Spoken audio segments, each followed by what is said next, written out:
ഒരു അതിഥി കൂടി ചേരുകയാണ്. ശ്രീ എസ് രാധാകൃഷ്ണൻ, വലിയകുളങ്ങര ക്ഷേത്രം തെക്കേക്കര ദേവസ്വം പ്രസിഡന്റാണ്. ഗോപിക, ശ്രീ രാധാകൃഷ്ണൻ അദ്ദേഹത്തോട് ചോദിക്കാം. ഇതൊരു വലിയ മഹോത്സവം തന്നെയാണല്ലോ. 7 മുതൽ 26 വരെ നീണ്ടു നിൽക്കുന്ന ഈ മഹോത്സവം എന്തെങ്കിലും പ്രത്യേക പരിപാടികൾ ഏർപ്പെടുത്തിയിരിക്കുന്നത്?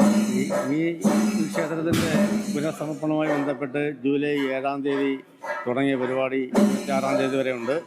7-ാം തീയതി മുതൽ 18-ാം തീയതി വരെ സമർപ്പണവുമായി ബന്ധപ്പെട്ട ചടങ്ങുകളും വിവിധ കലാപരിപാടികളും പ്രഭാഷണ പരമ്പരകളും എല്ലാം ഉണ്ട്. അത് കഴിഞ്ഞ് 19-ാം തീയതി മുതലാണ് സപ്താഹയജ്ഞം. നാടിൻ്റെ ക്ഷേമത്തിനൊക്കെ വേണ്ടി ഭക്തജനങ്ങളെല്ലാം ഇതിൻ്റെല്ലാം വിജയം ഒരു കൂട്ടായ്മയാണ്. ഈ പരിസരത്തുള്ള വലിയകുളങ്ങര, ചങ്ങനകുളങ്ങര ദേശത്തുള്ള ജനങ്ങൾക്കെല്ലാം ഇന്നൊരു ഉത്സവമാണ്. അവരുടെ എല്ലാം സന്തോഷത്തിൻ്റെയും ആഹ്ലാദത്തിൻ്റെയും വലിയ ഒരു ദിവസമാണ്. അതായത് 6-7 വർഷം കൊണ്ട് കാത്തിരുന്ന ആ ഒരു നല്ലൊരു സുദിനം, സമർപ്പണം ഞങ്ങളുടെ എല്ലാം സ്വപ്നമായിരുന്നു, നാട്ടുകാരുടെ സ്വപ്നമായിരുന്നു. എല്ലാ ഭക്തജനങ്ങളും അവരെല്ലാം ഇന്ന് വളരെയധികം സന്തോഷത്തിലാണ്. നല്ല ഒരു ദിവസമാണ് ഇന്ന്. സമർപ്പണ മഹാസമ്മേളനം നടക്കുന്നുണ്ട്. പ്രമുഖ വ്യക്തികളെല്ലാം ഇതിൽ പങ്കെടുക്കുന്നുണ്ട്. നല്ല രീതിയിലാണ് ജനങ്ങളുടെ പ്രതികരണവും അവരുടെ അകമഴിഞ്ഞ സഹായം കൊണ്ടാണ് ഇത് ഇത്രയും വിജയകരമായി പൂർത്തീകരിച്ചതും നല്ല രീതിയിൽ പോകുന്നത്. ഇപ്പോൾ ഗോപിക പറഞ്ഞതുപോലെ തന്നെ ഈ മാസം 7-ാം തീയതി 26 നീണ്ടു നിൽക്കുന്ന ഒരു ഉത്സവം, ഒരു നാടിന്റെ ഉത്സവം തന്നെയാണ്. നാളെ മുതൽ ഭാഗവത സപ്താഹയജ്ഞവും തുടങ്ങിയാണ്. അതിന്റെ കുറച്ച് കാര്യങ്ങൾ. ഈ ക്ഷേത്ര നിർമ്മാണവുമായി ബന്ധപ്പെട്ട് ഇടക്കാലത്ത് സപ്താഹയജ്ഞം നിർത്തിവെക്കേണ്ടി വന്നു. കോവിഡ് തുടങ്ങിയ അങ്ങനെയൊക്കെയുള്ള കാര്യങ്ങൾ. ഇപ്പോൾ ക്ഷേത്ര പുനർനിർമ്മാണം അതിൻ്റെ സമർപ്പണ ഘട്ടത്തിലെത്തി, പുനഃപ്രതിഷ്ഠ കഴിഞ്ഞു. ഇനി മുതൽ എല്ലാ വർഷവും ഈ സപ്താഹയജ്ഞം നല്ല വിപുലമായ രീതിയിൽ നടത്താൻ തന്നെയാണ് ഞങ്ങൾ തീരുമാനിച്ചിരിക്കുന്നത്. അതിൽ നല്ല ജനപങ്കാളിത്തമുണ്ട്, ആൾക്കാരുടെ സഹായവും സഹകരണവും എല്ലാം ഉണ്ട്. ഇതിൻ്റെ ഇപ്പം നമ്മൾ ഈ ക്ഷേത്രത്തിലേക്ക് വന്നപ്പോൾ ശ്രദ്ധിച്ചൊരു കാര്യമുണ്ട്. ഈ വടക്ക് തെക്ക് അങ്ങനെ 2 കരക്കാരുടെ, ഈ ക്ഷേത്രത്തിന്റെ തെക്ക് ഭാഗത്തായിട്ടും വടക്ക് ഭാഗത്തായിട്ടും 2 ഓഫീസുകളുമുണ്ട് അല്ലേ? ഗോപി ശ്രദ്ധിച്ചല്ലോ. ഈ തെക്കേക്കരക്കാരുടെ, വടക്കേക്കരക്കാരുടെ. അത് കൊട്ടാരം എന്നാണ് അതിന് അറിയപ്പെടുന്നത്. എന്താണ് അതിന്റെ പിന്നിൽ? ഈ അതായത് ഈ സമീപ പ്രദേശത്ത്, അതായത് കേരളത്തിൽ തന്നെ ആദ്യമായാണ് ഒരു ഭരണ സംവിധാനം എന്ന് എനിക്ക് തോന്നുന്നത്. ഒരു ക്ഷേത്രത്തിൽ 2 ഭരണസമിതി. ഒരുപാട് കരയോഗങ്ങളോ അല്ലെങ്കിൽ നാട്ടുകൂട്ടങ്ങളോ അല്ലെങ്കിൽ അതുപോലെയുള്ള കാര്യങ്ങളൊക്കെ ഉണ്ടായാൽ തന്നെയും ഒരു ഭരണസമിതി ആയിരിക്കും ഉണ്ടായിരുന്നത്. ഇപ്പോൾ 2 ഭരണസമിതി.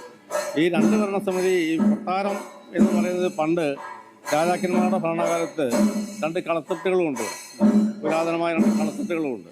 അപ്പോൾ അന്നൊക്കെ ഉണ്ടാകുന്ന ജനങ്ങളെ തമ്മിലുണ്ടാകുന്ന തർക്കങ്ങളും വഴക്കുകളൊക്കെ തീർത്തിരുന്ന അന്ന് കോടതി തന്നെയായിരുന്നു ഈ ക്ഷേത്രം. അതാണ് ഈ കൊട്ടാരം എന്നുള്ള ഇത് വരാൻ കാരണം.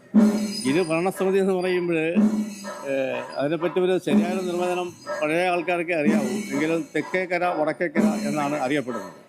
വലിയകുളങ്ങര, പായ്ക്കുഴി എന്നീ കരകൾ ചേർന്നത് വടക്കേക്കരയും ചങ്ങനകുളങ്ങരയിലുള്ള 3 കരകൾ ചേർന്നത് തെക്കേക്കരയും. ഈ കരകൾ 2ആണെങ്കിലും ഭരണസമിതി 2ആണെങ്കിലും ഇവിടുത്തെ ഭരണകാര്യങ്ങളിൽ ഇതൊന്നും ബാധിക്കുന്നില്ല. 2 കരയും ഒരേ മനസ്സോടുകൂടിയാണ് ഇവിടുത്തെ ഭരണ സംവിധാനം മുന്നോട്ട് പോകുന്നത്. അതുതന്നെയാണ് ഈ വികസന പ്രവർത്തനത്തിൻ്റെ വിജയവും. ഈ 2 കരക്കാരെന്ന് പറയുമ്പോൾ ഈ തെക്കേക്കര, വടക്കേക്കര, അപ്പം നിങ്ങൾ 2 കരക്കാർ ഒന്നിച്ചു ചേർന്നാണ് ഇതിന്റെ ഭരണം കൈയാളുന്നത് അല്ലേ? ഇതിന്റെ ക്ഷേത്രത്തിന്റെ നടത്തിപ്പുമായി ബന്ധപ്പെട്ട കാര്യങ്ങൾ ചെയ്യുന്നത്. ഇപ്പോൾ ഉത്സവ ചടങ്ങുകളിൽ ഈ തെക്കേക്കരക്കാർക്ക് പ്രത്യേകത അല്ലെങ്കിൽ വടക്കേക്കരക്കാർ പ്രത്യേകത അങ്ങനെയുണ്ടോ? ദേശക്കാർക്ക് വിഭജിച്ച് ഭാഗിച്ചു കൊടുത്ത ചില ആചാരങ്ങൾ, അനുഷ്ഠാനങ്ങൾ അങ്ങനെ എന്തെങ്കിലും ഉണ്ടോ? അങ്ങനെ ഭാഗിച്ചു കൊടുത്തിട്ടുള്ളതല്ല.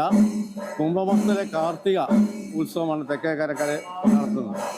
ഐശ്വര്യ മഹോത്സവം വടക്കേക്കരക്കാർ നടത്തുന്നത്. അപ്പം ഈ രണ്ട് ദേവതകളാണ് ഇവിടെ. അത് പണ്ട് കാലം മുതലേ തുടർന്ന് വരുന്നതാണ്. അപ്പോൾ ഞങ്ങളുടെയൊക്കെ തലമുറകൾക്ക് മുൻപ്, അപ്പൂപ്പനെ അങ്ങനെയുള്ള തലമുറകൾക്ക് മുൻപേ അത് തുടർന്ന് വന്നതാണ്. അത് ഇപ്പോഴും ഞങ്ങൾ അത് ആ രീതിയിൽ തന്നെ കൊണ്ടുപോയിക്കൊണ്ടിരിക്കുന്നത്. വളരെയധികം നന്ദി സർ, നമ്മളോടൊപ്പം പ്രതികരിച്ചു. അത് തന്നെയാണ് ഗോപിക അദ്ദേഹം പറഞ്ഞതുപോലെ തന്നെ ഈ ക്ഷേത്രത്തിന് ഒട്ടേറെ സവിശേഷതകളുണ്ട്. പ്രത്യേകിച്ച് നമുക്കറിയാം, ഏതൊരു ക്ഷേത്രത്തിലേക്ക് പോകുമ്പോഴും പല ക്ഷേത്രങ്ങൾക്കും അതിൻ്റെതായ ആചാരാനുഷ്ഠാനങ്ങളുണ്ട്. ഏതൊരു ക്ഷേത്രത്തിലായി കഴിഞ്ഞാലും അതിൻ്റെ ഐതിഹ്യങ്ങളുണ്ട്, പുരാവൃത്തങ്ങളുണ്ട്. അത് ആ നാടുമായി ബന്ധപ്പെട്ട് നിൽക്കുന്നു, ചേർന്ന് നിൽക്കുന്നു എന്നതാണ് അതിൻ്റെ ഏറ്റവും വലിയ സവിശേഷത.